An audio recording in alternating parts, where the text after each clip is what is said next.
بالله السميع العليم من الشيطان اللعين الرجيم. بسم الله الرحمن الرحيم. الحمد لله رب العالمين بارئ الخلائق أجمعين، وصلى الله على أشرف الأنبياء والمرسلين حبيب إله العالمين أبي القاسم محمد اللهم صل على محمد وآل محمد وعلى أهل بيته الطيبين الطاهرين المعصومين المظلومين الذين أذهب الله عنهم الرجس وطهرهم تطهيرا. اللهم صل على محمد وآل أما بعد محمد. فقد قال الله تبارك وتعالى في كتابه المجيد وقوله الحق وهو أصدق القائلين. بسم الله الرحمن الرحيم. وما كان ربك ليهلك القرى بظلم وأهلها مصلحون. صدق الله العلي العظيم. اللهم صل على محمد وآل محمد. سب سے پہلے میں شکر گزار ہوں حضرات کا، خواتین و حضرات. کسی کو مستقبل کی خبر نہیں ہوتی. آپ حضرات نے دعوت دی ایک دن پہلے اور میں یہاں ہوں آپ کے پاس. پروردگار انشاءاللہ آپ لوگوں کی مساعی کو قبول فرمائے. اہل بیت کے وسیلے سے انشاءاللہ تمام اعمال کو جو اس عشرے میں پروردگار کی طرف سے ہمیں توفیق ملے اس کو قبول فرمائے انشاءاللہ.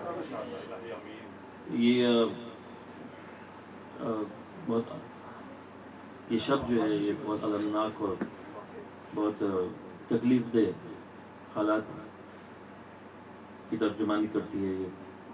یہ موقع، یہ لمحات جب ہم یہاں جمع ہوئے، یہ خالی ہم ہی جمع نہیں ہوئے بلکہ پوری کائنات سوگوار ہے. پوری کائنات، پورے عالم انسانیت، چاہے انسان شعوراً محسوس کرے یا نہ کرے، عالم وجود جو ہے، ذرات جو ہے وہ اس وقت گریہ کنا ہے. اور ایک سمندر ہے معلومات کا اس سلسلے میں، اور حدیث و روایات جو ہیں وہ بھری پڑی ہیں اس موضوع پر. ہمیں اس خیال میں اس پہلی رات کچھ بہت زیادہ وقت نہیں ہے، لیکن اپنے دلوں کو متوجہ کرنے کے لیے بہت ضروری ہے کہ یہ جانے کہ عزاداری کیوں کی جاتی ہے سب سے پہلے، اور اس میں ہم ہی کیوں مخصوص ہیں اس غم کا بال اٹھانے کے لیے. ویسے بھی آپ جانتے ہیں قرآن میں لکھا ہے کہ جو بار امانت ہے وہ آسمانوں نے اور زمین و آسمان اور پہاڑوں نے قبول کرنے سے انکار کر دیا تھا. ایک انسان تھا جس نے کہا کہ میں قبول کر لوں گا، اور کہا گیا انسان بہت ظالم و جاہل ہے، ذمہ داری کو قبول کرتا ہے لیکن انجام نہیں دیتا اس کو. لیکن یہ ہماری قوم ہے جس نے 1400 سال سے عزاداری کا جتنی ہماری توان اور طاقت تھی اور ہے اس فریضے کو نبھا رہے ہیں، انجام دے رہے ہیں، اور اس راستے میں بے پناہ قربانیاں دی گئی ہیں اور دی جا رہی ہیں. اور ہر طرح کی مشکلات ہیں، جو غلط پروپیگنڈا ہو رہا ہے وہ اپنی جگہ، اور جو تکلیفیں اور اذیتیں پہنچائی گئی اور اب بھی جاری ہیں وہ اپنی جگہ. عزاداری جو ہے ایک فریاد ہے، مظلوم کی فریاد ہے، ایک جیتی جاگتی زندہ فریاد ہے ظالم کے خلاف. اور امام علی مقام حسین ابن علی علیہ السلام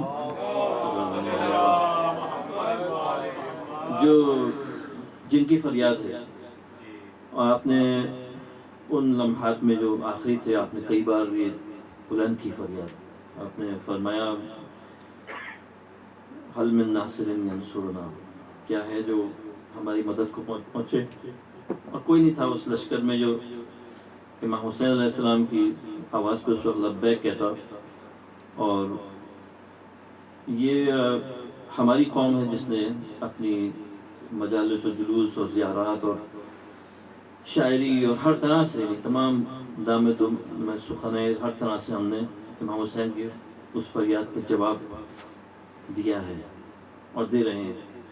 وہ زمانہ تھا جب ایک شخص بھی تیار نہیں تھا کم از کم اس میدان میں، اور آج ہے کہ پوری دنیا جو ہے وہاں پہ جو غم کو سارا میں سید الشہداء ہیں وہ ماتم اور جلوسوں اور مجلسوں کی شکل میں باہر نکلتے ہیں، اور بہت فکر تھی اس بات کی جناب سیدہ فاطمہ الزہرا کو کہ ان کے بچے کا ماتم کون کرے گا. بہت زیادہ اس کی پرواہ تھی کہ دیکھیے بچہ جب پیدا ہوتا ہے خوشی منائی جاتی ہے، لیکن خانواد رسالت میں یہ بچہ جب پیدا ہوا تو اس پہ غم منایا گیا ہے. پیغمبر خدا نے اپنے آغوش میں لے کر حسین کا ماتم کیا ہے، گریہ کیا. اس ماں پہ جس نے بڑی تکلیف سے جنم دیا، کیونکہ بچہ جو تھا وہ شکم مادر سے گریہ کرتا تھا، ماں کو تسلیاں دیتا تھا، لیکن اپنے مذاہب کی خبر بھی دیتا تھا. اور جناب نے جب بچہ پیدا ہوا تو پیغمبر نے اپنی آغوش میں لے کر امام حسین پر جو نقل ہوتی ہیں روایات شیعہ اور سنی کتابوں میں، کہ جب دیکھا کہ حضرت گریہ فرما رہے ہیں تو اس وقت مولا علی نے پوچھا یا رسول اللہ یہ گریہ کیسا ہے. بہت سی روایت ہم تک پہنچانے کے لیے ہیں بات کو. تو حضرت نے فرمایا ابھی جبرائیل تھے میرے پاس، ابھی جبرائیل میرے پاس تھے،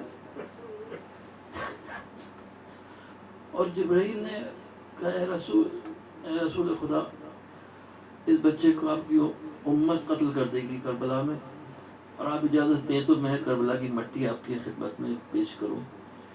حضرت نے اجازت دی. جبرائیل نے ہاتھ بڑھایا اور کربلا کی کچھ خاک جو تھی اپنی مٹھی میں لا کر حضرت کی خدمت میں پیش کی. حضرت نے اپنے ہاتھوں میں لیا، دیکھتے ہی اس کو رو پڑے، اور آپ کے جو اشک مبارک ہیں وہ اس زمین کربلا کے ساتھ مل گئے. کوئی تعجب کی بات نہیں ہے، کیوں اس مٹی میں اتنی شفا ہے. جبرائیل کے ہاتھوں سے پیغمبر کے ہاتھوں میں حضور کے آنسو اس میں مل گئے، حسین کا خون اس میں مل گیا، اور نہ جانے کس کس کا خون اس میں مل گیا.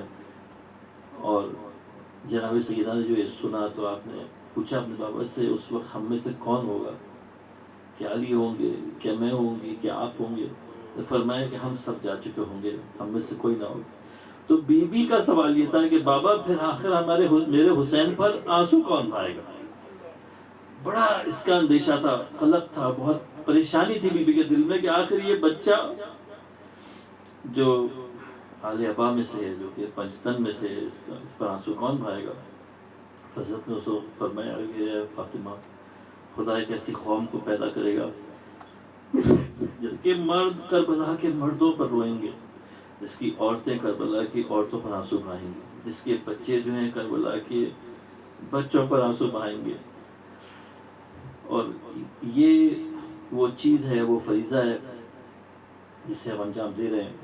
اور اگر یہ فریضہ ہم انجام نہ دیں تو امامت بھی ضائع ہو جائے. اگر حسین ابن علی کربلا میں فدا نہ ہوتے تو غدیر بھی باقی نہ بچتا. امام حسین علیہ السلام کربلا میں پہنچ کر آپ نے غدیر اور امامت کو بچایا، یعنی وہ اس تمام پیغام کو بچایا جس کو انبیاء لے کر آئے تھے، اور کتاب آسمانی کو بچایا. امام حسین علیہ السلام نے ان تمام انسانی فضائل کو بچایا اور ہدایت کو بچایا. چنانچہ آپ وارث ہیں انبیاء کے. اور یہ پہلی رات جو ہے اس کے بارے میں بہت کچھ ملتا ہے احادیث میں. یہ بھی ملتا ہے کہ جب محرم کی پہلی رات ہوتی ہے تو آسمانوں میں جو پیراہن ہے خون سے بھرا ہوا، چھلنی ہوا پیراہن امام حسین کا، وہ لہرا دیا جاتا ہے، اور اس کو دیکھتے ہی ہر ذرہ جو کانپ اٹھتا ہے. تو غم جو ہے وہ فطرتاً انسان پر طاری ہوتا ہے، کیونکہ عالم ملکوت میں جو قیامت برپا ہوتی ہے اس کا اثر ہے عالم مادہ پر، عالم خاک، آب و خاک پر. اس قیامت کا اثر ہے جو ہر سال روز شب اول محرم وارد ہوتی ہے. اس کا نتیجہ ہے کہ ہم خود بخود اس چیز کو محسوس کرتے ہیں. اور ایک سلوات پڑھی محمد تو یہ ائمہ کا شیوا رہا ہے.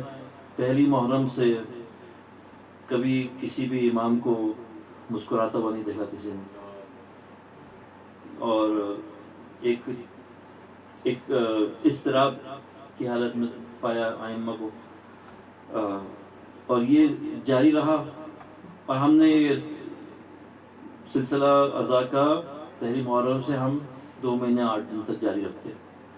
یہ میں سمجھتا ہوں جہاں تک اتنے بھی سفر کرنے کی توفیق حاصل ہوئی ہے، ہمارے لوگوں کو ہم نے دیکھا ہے، جو خاص ہم اردو زبان بولنے والے لوگ ہیں، دنیا بھر میں ہم نے اس کو اس طرح سے رائج کیا، اور اس کی شاید ایک بہت بڑی وجہ یہ ہے کہ ہمارے گھروں میں عزاداری قائم ہے، ہمارے گھروں میں اس کا اثر ہے۔ عزا خانے بنے ہوئے ہیں، ہمارے خاندانی چلے آ رہے ہیں، سلسلے صدیوں سے چلے آ رہے ہیں، اور ہمارے رشتے بھی کچھ اس قسم کے ہیں کہ کربلا کو سمجھنے میں مددگار ہوتے ہیں۔ مثلا بہن بھائی کا رشتہ، ہمارے جو رشتوں کی قدریں ہیں ہمارے تہذیب اور ہماری ثقافت میں، اس کے آئینے میں کربلا بہت اچھی طرح سمجھ میں آتی ہے۔ کیونکہ دیکھیں نا، اگر وہ گھرانہ نہ ہوتا، آل نبی کا گھرانہ، تو نہ اسلام شروع ہوتا، نہ اسلام جاری رہتا، اور نہ اسلام پھلتا پھولتا، اور وہ اس دنیا میں سارے میں اس کی تشہیر ہوتی۔ یہ تو قریش نے دیکھا آل ابو طالب کو، قریش نے دیکھا جناب عبد المطلب کے خاندان کو، قریش نے دیکھا پیغمبر خدا کے خاندان کو، اسی خاندان کے گرد جمع ہونا شروع ہوئے لوگ، انہیں سے وابستہ ہوئے، روحانی طور پہ بھی اور مادی طور پہ بھی، جناب خدیجہ کے مال سے، اور جو تمام ان کے داد و دہش اور ان کے قربانیاں جو قوم کے لیے تھیں، ان کے ہاتھوں میں قیادت تھی، رہبری تھی۔ خاندان بنی ہاشم قریش کے سردار تھے۔ آج بھی اگر جائیں مکے میں، جو صاف نظر آتا ہے سامنے جو شمالی حصہ ہے، بالائی حصہ شہر کا، وہ انہی کا آباد کیا ہوا تھا، اور آل اسماعیل جو تھے وہ آباد تھے، انہی کی ملکیت تھی وہ زمین، بعد میں لوگ آ کے۔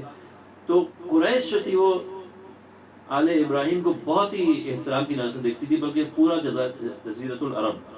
تو اس خاندان سے جو بھی فرد اٹھتا تھا، سب سے نمایاں جو شخصیت ہوتی تھی، سب اس کی تعظیم کرتے تھے ہر زمانے میں۔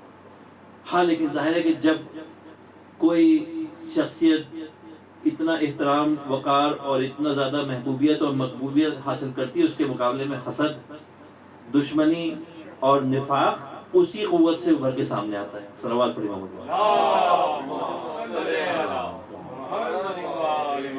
چونکہ حسد کا ہونا جو ہے اور نفاق کا ہونا جو ہے، وہ ایمان کے مقابلے میں ایک فطری سی چیز ہے، ہمیشہ سے رہا ہے۔ اور انشاءاللہ ان شبوں میں جو گفتگو ہوگی، وہ بہت دامنہ اس کا وسیع ہے اس کا، لیکن یہ ہے کہ جو اس کے وسعت اس وجہ سے کہ خود دین جو ہے وہ اتنا وسیع ہے، اور امام حسین علیہ السلام، جیسا کہ میں نے عرض کیا کہ امام مصلح عالم ہے، تمام عالم کے، اور یہی عنوان ہے۔ اور قرآن پاک میں جو میں شروع میں بھی آیت مختصر سی پڑھی سورہ ہود کی 117 نمبر، آپ اس میں پروردگار نے ارشاد فرمایا وَمَا كَانَ رَبُّكَ لِيُهْلِكَ الْقُرَىٰ بِظُلْمٍ، تیرا پروردگار جو ہے کبھی ایسا نہیں ہوگا، وَمَا كَانَ رَبُّكَ، تیرا پروردگار کبھی ایسا نہیں ہوگا کہ وہ کسی بستی کے لوگوں کو ہلاک کر دے جبکہ اس کے لوگ جو ہیں وہ اصلاح طلب ہو نہیں سکتا کہ کسی بستی کے لوگ اصلاح پسند ہوں، اصلاح طلب ہوں، اصلاح کرنے والے ہوں، اور اللہ ان کو ہلاک کر دے۔ ممکن ہے اس میں بہت سی برائیاں ہوں، لیکن چونکہ یا بستی کے لوگ یا اس میں سے کچھ لوگ اصلاح پسند ہوں، اصلاح طلب ہوں، اللہ تبارک و تعالیٰ کبھی بھی ان کو بظلم، اللہ فرماتا ہے خود میں ایسا ظلم نہیں کروں گا، مَا كَانَ رَبُّكَ لِيُهْلِكَ الْقُرَىٰ، تیرا پروردگار کبھی ایسا نہیں کرے گا کہ اہل کسی قریے کے لوگوں کو، کسی بستی والوں کو لِيُهْلِكَ الْقُرَىٰ بِظُلْمٍ، ظلم سے ہلاک کر دے، جبکہ وہ اہلها مصلحون، جبکہ اس کے اہل جو ہیں رہنے والے وہ اصلاح کے خواہش مند ہو نہیں سکتا۔ تو اب دیکھیے اگر پوری عالم میں کچھ ہیں مصلحین تو عالم جو ہے وہ باقی ہے، اور اگر اصلاح کرنے والے ختم ہو جائیں اور سب برائی کے در پہ ہوں تو ہو نہیں سکتا کہ امت بچ رہے، چاہے کتنا ہی کوئی نبی بڑا اس میں گزرا ہو۔ نبی تو گزر گیا، نبی کو گزرے 1400 سال ہو گئے. ایک ہی اگر جنریشن کے بعد اصلاحی عمل ختم ہو جائے تو پوری امت ہلاک ہو جائے گی. یہ جو مسلمانوں کو ایک جھوٹا بھرم ہے، سمجھتے ہیں کہ ہم چونکہ نبی خاتم کی امت سے ہیں چنانچہ ہم پر عذاب نازل نہیں ہوتا. یہ سراسر غلط فہمی ہے. اس کی کوئی قرآن میں مثال نہیں ملتی. قرآن میں مثال ملتی ہے کسی بھی قریے میں اگر، حتیٰ کسی شہر میں اگر کسی قوم میں اگر اصلاح کرنے والے لوگ نہ ہوں، وہ قوم خدا ہلاک کر دے. تو کیا وجہ ہے کہ پیغمبر کو گزرے 1400 سال ہو گئے اب تک عذاب نہیں آیا، جبکہ مسلمانوں نے ہر برائی کر کے دکھائی، ہر ستم جو تھا انجام دیا دھڑلے سے، کھلے عام، کوئی اس میں فرو گزار نہیں کی کوئی بھی چیز. تو کیا وجہ ہے؟ کوئی اپنے آپ کو دھوکہ دے میں ہم تو کلمہ پڑھتے ہیں، لا الہ الا اللہ محمد رسول اللہ، ہم پہ کیسے عذاب آئے گا؟ لا الہ الا اللہ محمد رسول اللہ کہہ کے مسلمانوں نے کون سا ایسا کام ہے جو نہیں کیا جو پچھلی امتوں میں جس پہ عذاب آیا؟ ہر گناہ جس کا آپ قرآن میں شمار کریں گے وہ سارا مسلمانوں نے بدتر صورت میں انجام دیا. کہیں زیادہ اس سے بگڑی ہوئی صورت میں وہ گناہ بڑی سطح پہ بڑے پیمانے پہ انجام دیا. تو کیوں نہیں عذاب آیا؟ فرماتا ہے قرآن، اور اس کی آیات بہت ہیں، انشاءاللہ اس پہ گفتگو ہوگی، کہ جب تک یہ کام جو ہے یہ کسی نے بیڑا اٹھایا ہوا ہے اصلاح کا، جس نے بیڑا اٹھایا ہوا ہے اصلاح کا، اس وقت تک یہ نہیں ہوگا. اور اگر آپ دیکھیں سوائے آل نبی کے کوئی کسی نے یہ بیڑا نہیں اٹھایا. جس طرح کے دو راہے اور جس طرح کے سراہے اور چوراہے تاریخ میں آئے ہیں جس پر زیادہ تر صورتیں برائی کی تھیں، ایک سخت صورت تھی قربانی کی جو کہ صحیح صورت تھی، باقی ساری صورتیں برائی کی تھیں اور گمراہی کی تھیں. اور جو ایک صحیح راستہ تھا جو سب سے سخت اور سب سے دشوار راستہ تھا، اس کا انتخاب محمد و آل محمد علیہ الصلوۃ والسلام.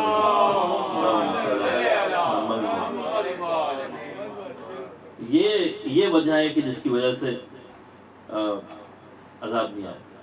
اور اس پہ ظاہر ہے پھر بہت غور کی ضرورت ہے. وہ کیا چیزیں ہیں جو دین چاہ رہا تھا قائم کرنا اور نہیں ہوئی، اور وہ کیا چیزیں تھیں جو مصلح جو تھے اللہ کے وہ اس اصلاحی صورت میں معاشرے میں لانا چاہ رہے تھے.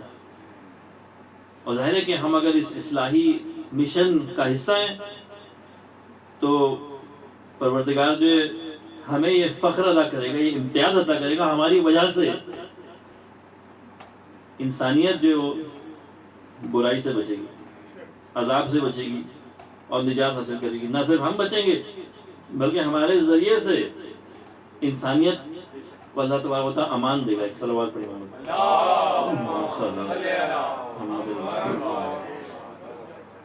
یہ رات اس بات کی یاد بھی دلاتی ہے کہ جب بیعت کا مطالبہ ہوا اور مدینہ شہر، وہ شہر آپ میں سے سب نہیں تو بہت سے لوگ ظاہر ہوں گے مدینہ کے جو جا چکے ہوں گے، اور ذکر مدینہ کا جب آتا ہے تو بہت کچھ ذہن میں آتا ہے. یقیناً ہم تو عام سے لوگ ہیں جو اہل بیت ہیں، مدینہ ان کے لیے کیا کچھ ہوگا، کیسی کیسی یادیں ہوں گی مدینہ شہر کی جو حسین کے دل میں ہوں گی.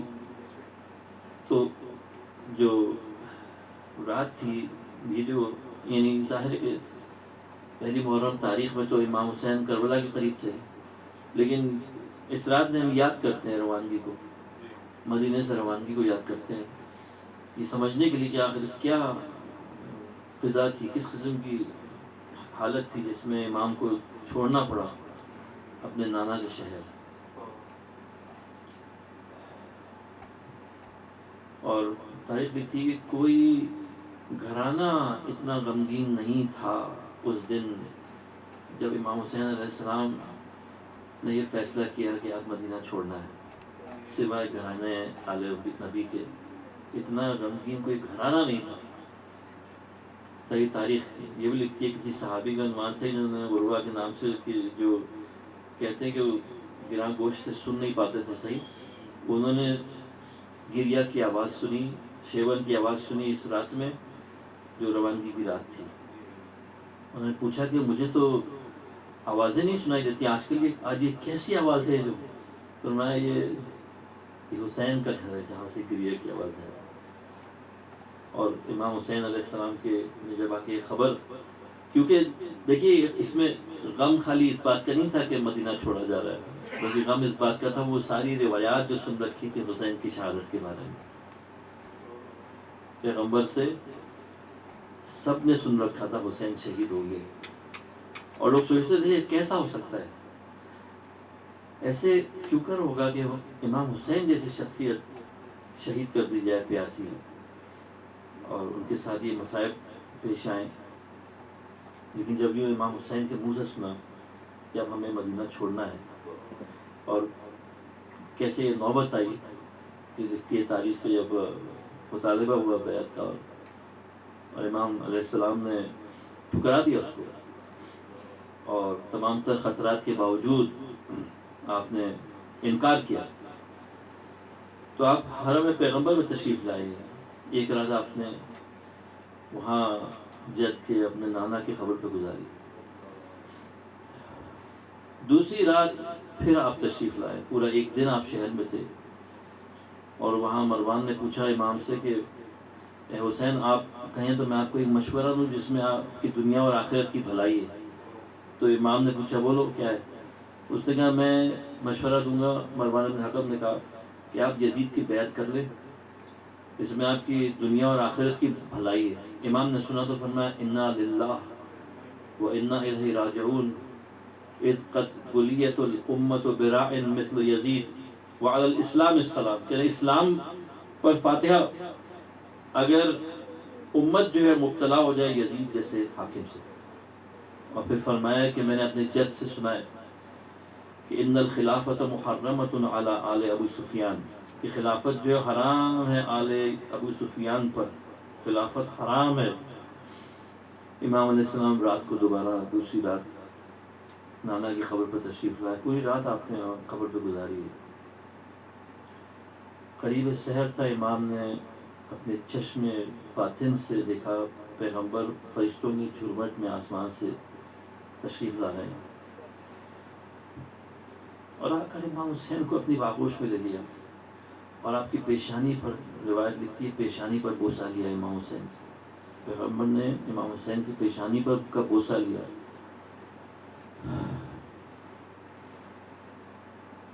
اور فرمایا حسین تمہارے باپ علی مجھ سے آ ملے ہیں، تمہاری ماں فاطمہ بھی میرے پاس ہے، تمہارے بھائی حسن بھی میرے پاس آ چکے ہیں، اور یہ سب میرے ساتھ مل کر تمہارے منتظر ہیں، مشتاق ہیں تمہاری ملاقات کو کہ ہمارے پاس آ جاؤ. اور امام حسین کا جواب یہ تھا کہ نانا میں اس دنیا سے سیر ہو چکا ہوں، اب مجھے اپنے ساتھ لے جائیے. سیر ہو چکا ہوں اس دنیا سے، آپ مجھے اپنے ساتھ لے جائیے. گویا امام حسین کی روح ہو چکی تھی قبض اس عالم میں، عالم تجرد تھا جس میں کہ امام حسین کو پیغمبر نے جب یہ بتایا تو امام حسین نے کہا کہ مجھے اپنے ساتھ لے جائیں، اب مجھے واپس دنیا میں نہیں جانا.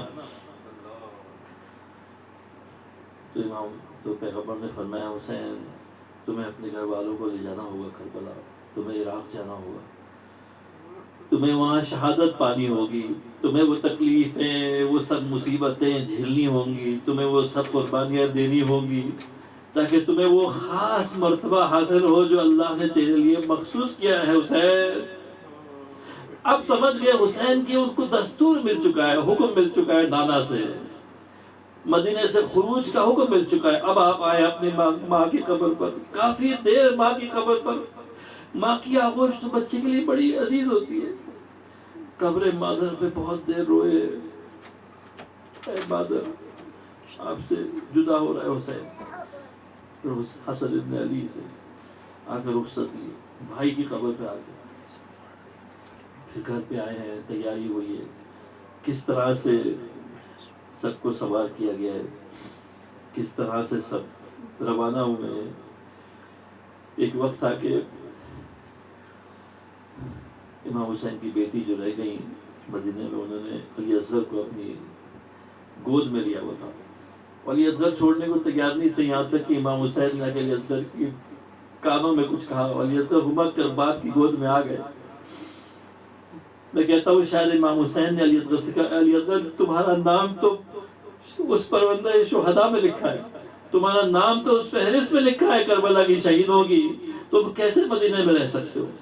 لعنت اللہ علی القوم الظالمین وسیعلم الذین ظلموا أي منقلب ينقلبون اللهم لعن أول ظالم ظلم حق محمد وآل محمد وآخر تابع له على ذلك السلام على الحسين وعلى علي بن الحسين وعلى أولاد الحسين وعلى أصحاب الحسين الذين بذلوا مواجههم دون الحسين علیہ السلام۔ بار الہ ہمیں عزاداران امام حسین علیہ السلام میں شمار کر لے، بہلا ہمیں اجر زیارت امام حسین علیہ السلام سے نواز دے، بہلا ہمیں ظاہرین کربلا اور کاظمین اور نجف میں حساب کر لے، ہمیں اس سال توفیق زیارت امام حسین نصیب فرما۔ بار الہ جو مومنین و مومنات حاضر ہوئے ہیں ان کے جو بھی حاجات شرعیہ ان کو بھر لا، ان کی دعاؤں کو قبول فرما، ان کی مصیبتوں مشکلات کو دور فرما۔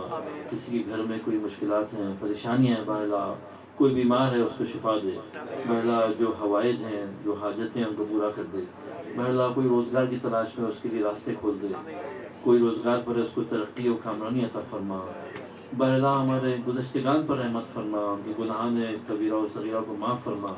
وصلی اللہ علی محمد و علیہ وسلم۔